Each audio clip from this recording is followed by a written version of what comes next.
মাছগুলোকে নুন হলুদ মাখিয়ে আমি ভেজে রেখেছি। জিরে তেজপাতা ফোড়ন দিয়ে আলুটা ভেজে নিচ্ছি। হলুদ গুঁড়ো, লঙ্কা বাটা, কাশ্মীরি লঙ্কার গুঁড়ো, আদা বাটা জল দিয়ে মিক্স করে রাখছি।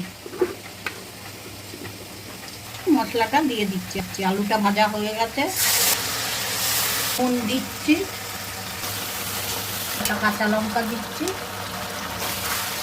মাছগুলো ছেড়ে দিচ্ছি। এবার জল দিচ্ছি।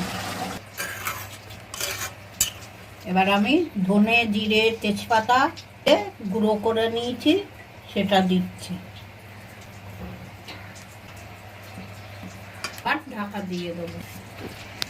এবার আমি ঢাকনাটা খুলবো। গরম মশলা গুঁড়ো দিচ্ছি। এবার নামিয়ে দেবো।